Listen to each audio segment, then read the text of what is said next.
Good morning, students. Today we have discussed types of price elasticity of demand.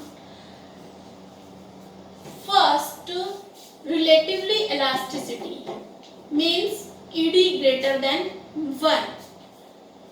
जब हमारी price के comparatively demand में ज़्यादा changes होते हैं, मीन्स हमारी जो एलास्टिसिटी होती है वह ग्रेटर देन 1 की कंडीशन में होती है, तो कौन सी एलास्टिसिटी होती है? Relatively elasticity. और जब प्राइस के कंपैरिजन में डिमांड में जो चेंजेस होते हैं वो कम होते हैं, तो हमारी एलास्टिसिटी होती है less than unitary elasticity, means less than 1। Number 3, जब हमारी प्राइस और डिमांड दोनों में चेंजेस इक्वल होते हैं तो हमारी एलास्टिसिटी होती है इक्वल्स टू 1। फोर्थ, जब हमारी जो प्राइस है वो तो कांस्टेंट रहती है और प्राइस के कांस्टेंट रहने की कंडीशन में डिमांड में चेंजेस होते हैं, डिमांड या तो इंक्रीज होती है या डिमांड हमारी डिक्रीज होती है, तो that is called infinitive. Last है इलास्टिसिटी इक्वल्स टू 0।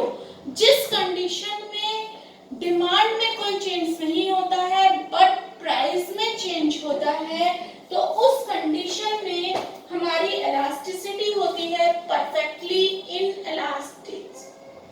इसे हम जीरो इलास्टिसिटी भी बोलते हैं। अब बात यह है कि हमने सारी इलास्टिसिटी के बारे में डिस्कस तो कल ही कर लिया था, लेकिन कल हमने इन सब के लिए अलग अलग डायग्राम बनाए थे कि इन सब को अलग अलग डायग्राम में कैसे शो करते हैं। आज हम इन 5 कंडीशंस को, 5 कैटेगरीज को एक ही डायग्राम में शो करेंगे।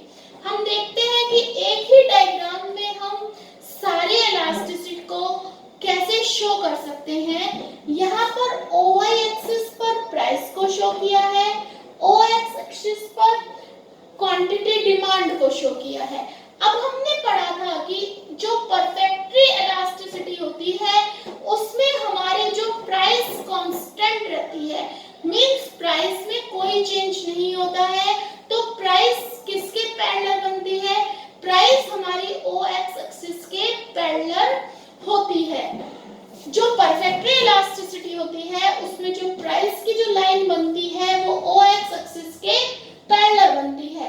तो सबसे पहले हम इसी को ड्रॉ करते हैं। ये वाली हो गई हमारी इलास्टिसिटी ऑफ परफेक्टली इलास्टिसिटी। इसके बाद नेक्स्ट है परफेक्टली इनइलास्टिसिटी। ये किसके पैरेलल होती है? OY एक्सिस के। तो फिर हम सबसे पहले इसको ड्रॉ करेंगे। ये हमने मिड में ड्रॉ कर लिया। ये हमारी हो गई elasticity equals to 0, means zero elasticity या परफेक्टली इनइलास्टिसिटी। अब इसके बाद सबसे मिड में कौन सी इलास्टिसिटी आ जाएगी? हमारी यूनिटरी इलास्टिसिटी। यूनिटरी इलास्टिसिटी के बारे में हमने क्या पढ़ा था कि जहां प्राइस और डिमांड दोनों में चेंजेस इक्वल होते हैं, तो इस मिड पॉइंट पर क्या होगा? दोनों में होने वाले चेंजेस इक्वल होंगे। तो ये हमारी जो मिड में लाइन आ जाएगी वो हो जाएगी हमारी यूनिटरी इलास्टिसिटी। अब यूनिटरी इलास्टिसिटी से मोर देन वाली कंडीशन कौन सी हो जाएगी? रिलेटिवली इलास्टिसिटी, यानी जो इलास्टिसिटी हमारी ग्रेटर देन 1 हो, और इससे नीचे की साइड जो कर्व बनेगा वो हमारा हो जाएगा less than unitary elasticity, means जब हमारी इलास्टिसिटी 1 से कम हो, less than unitary elasticity.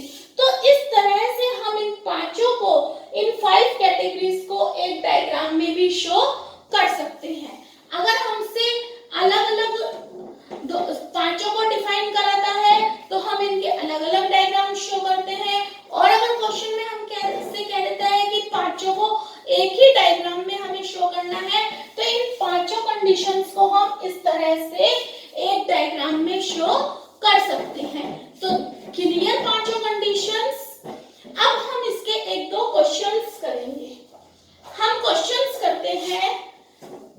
Delta P percentage हमको दी हुई है 0 और डेल्टा D परसेंटेज हमें दी हुई है 20, हमें निकालनी है इलास्टिसिटी। तो अब आपको क्वेश्चन देखकर ये समझ में आ गया होगा कि कौन सी इलास्टिसिटी होगी। हमारा फॉर्मूला क्या है, delta D percentage upon delta P percentage. तो 20 डिवाइड बाय 0, जब भी हम किसी भी डिजिट को 0 से डिवाइड करते हैं तो हमें क्या प्राप्त होता है, इन्फिनिटिव। तो जब भी हमारी इलास्टिसिटी इन्फिनिटिव होगी तो कौन सी इलास्टिसिटी होगी, परफेक्टली इलास्टिसिटी।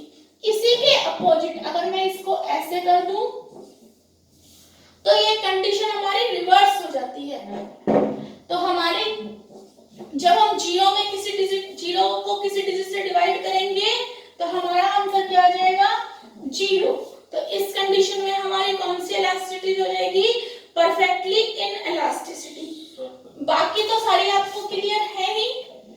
जब 1 से ज्यादा हो, 1.2 हो तो हमारी elasticity greater than 1 means relatively elasticity.